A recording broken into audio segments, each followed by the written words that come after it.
hermanos, les habla el pastor Fernando Gómez, miembro del Consejo Pastoral de la Congregación Cristiana Génesis en Aguasarcas, San Carlos. Hoy, en el Día del Señor, es martes 21 de julio del año 2020. Hoy quiero hablarles sobre un tema muy hermoso que me ha estado ardiendo en mi corazón, que es el tema de la gracia de Dios.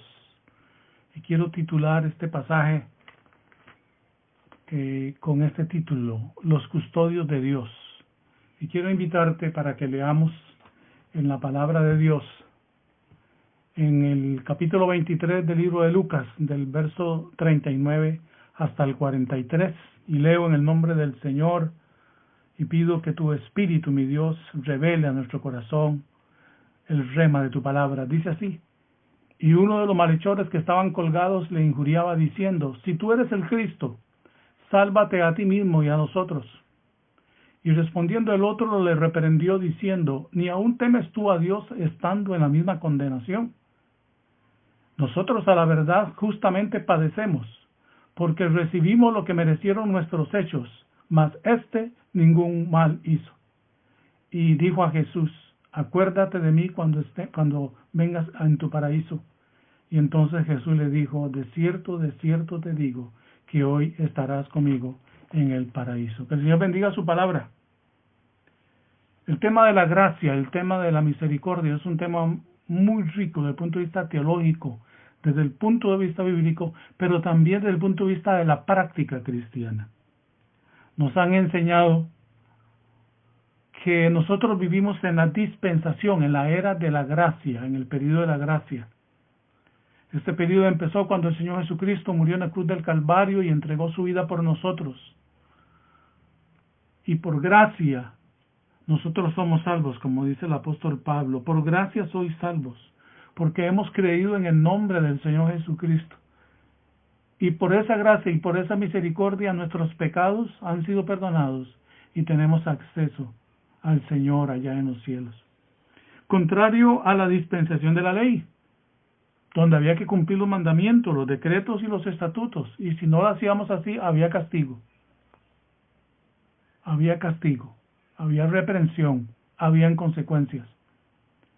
Pero como dice la palabra de Dios, Él dice que Él no vino a abolir la ley, sino que vino a poner la ley en una dimensión diferente, bajo la dimensión de la gracia y la dimensión de la misericordia.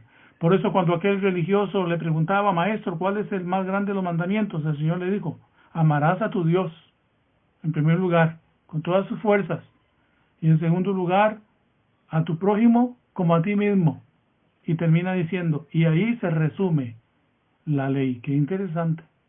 O sea, el Señor hace una fusión de los principios espirituales, teológicos del Antiguo Testamento con los principios espirituales del Nuevo Testamento. Y nos invita a nosotros como personas, como creyentes y como iglesia a practicar una nueva dimensión de lo que es la gracia, de lo que es la misericordia.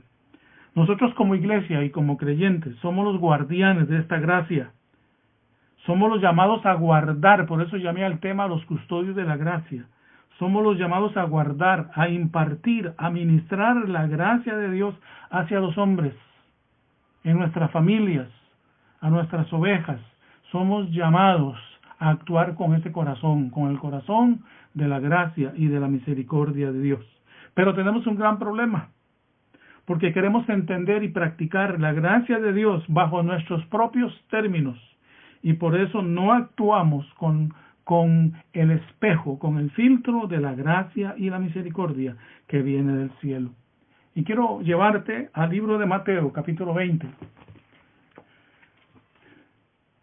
del versos 1 al 16. La palabra nos habla de un pasaje muy lindo, una parábola que se llama Los obreros de la viña.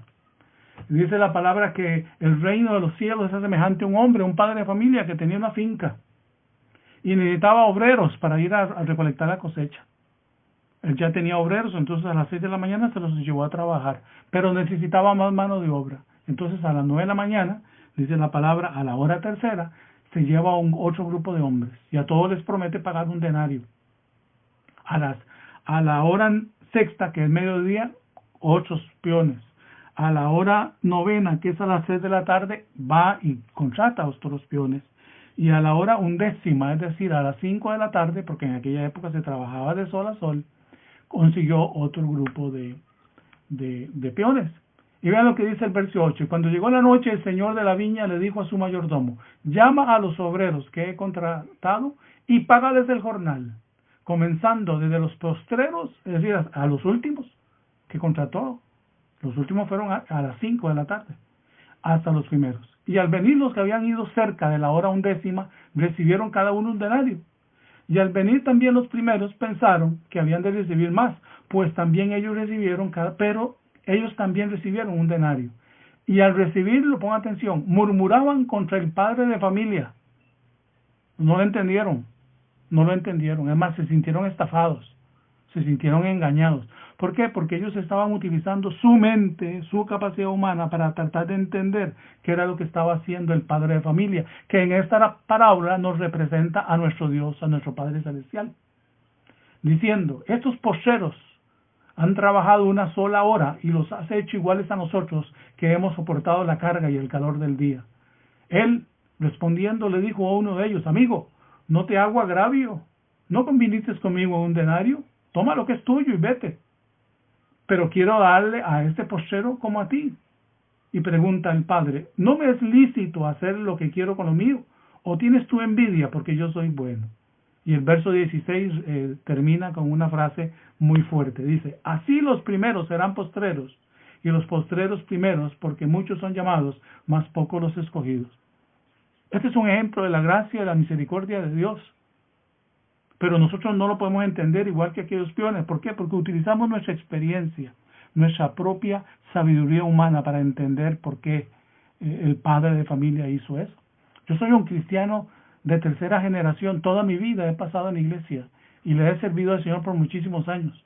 Pero cuando yo llegue al Señor, el Señor me va a dar lo mismo, la misma salvación que una persona que se convirtió hace un año, que tuvo un encuentro personal con el Señor Jesucristo, que fue salvo, que fue lleno del Espíritu Santo y que empezó a servir con amor y con dedicación a la obra del Señor. ¿Por qué? Porque esa es la gracia. Esa es la misericordia de Dios. Y la palabra nos invita precisamente a que nosotros cambiemos nuestra perspectiva. Y quiero terminar llevándolos a un ejemplo extremo de lo que el Señor nos enseña precisamente. Y esto lo encontramos en el libro de Lucas, capítulo 23, donde se relata la muerte y la crucifixión del Señor Jesucristo. Y aquí la palabra nos enseña que tenemos que revisar mucho nuestro corazón y nuestra manera de impartir, de ministrar esa gracia y esa misericordia que Dios nos ha dado. El Señor Jesucristo en las últimas 24 horas sufrió una serie de agravios. Me gustaría que usted hiciera la lista de las cosas que le hicieron al Señor Jesucristo estas últimas 24 horas.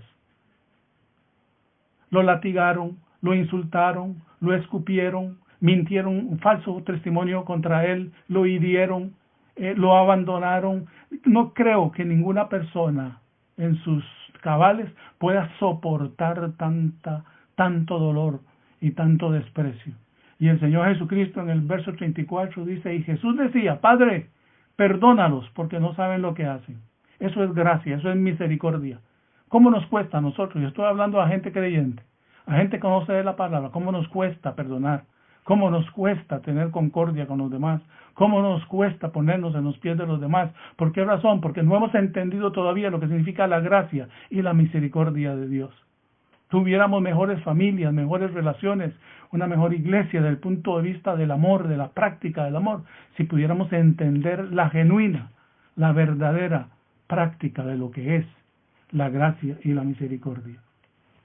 Y como si fuera poco, en ese mismo capítulo 23 de Lucas, en el verso 39, lo leí al inicio, el Señor hace algo que se sale de toda nuestra comprensión humana. Y dice: y uno de los malhechores que estaban colgados le injuriaba diciendo: si tú eres el Cristo, sálvate a ti mismo y a nosotros. Y respondiendo el otro, le respondió diciendo: ni aún temes tú a Dios estando en la misma condenación.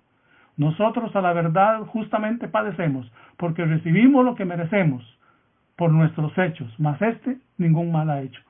Y entonces se volvió hacia el Señor Jesucristo, dice la palabra, y le dijo, acuérdate de mí cuando vengas en tu reino. Oigan, en el último momento de su vida, toda la vida había sido un malhechor, toda la vida había sido un asaltante. ¿Quién sabe qué barbaridades ese hombre había hecho? Una vida totalmente diferente a la mayoría de nosotros. Pero alcanzó en el último momento de su vida la gracia y la misericordia de Dios. Ese es nuestro Dios, esa es la gracia, esa es la misericordia de Dios. Y el Señor le dice entonces, Jesucristo le dice, de cierto te digo, que hoy estarás conmigo en el paraíso, por pura gracia y por pura misericordia. Padre, gracias por tu palabra, gracias por esta enseñanza, mi Dios, permite, Señor, que podamos aprender en medio de estos tiempos difíciles, Señor, a actuar con gracia y con misericordia, porque hay mucha gente que lo está necesitando. Estas bendiciones que tú nos estás dando y que nos darás, que nosotros podamos compartirlos con ellos, para que ellos puedan ver en nosotros esa gracia y esa misericordia que tú, Señor, nos has enseñado a través de la muerte de tu Hijo Jesucristo en la cruz del Calvario. Señor, damos gracias por tu gracia y por tu misericordia. Y te pedimos con la presencia y revelación de tu Santo Espíritu que reveles a nuestro corazón lo que significa gracia y lo que significa misericordia. Gracias, Padre. En el nombre del Señor Jesucristo oramos y bendecimos y decimos amén. Que Dios te bendiga, querido hermano. Nos veremos pronto, nos veremos pronto. Que Dios te bendiga, hermano.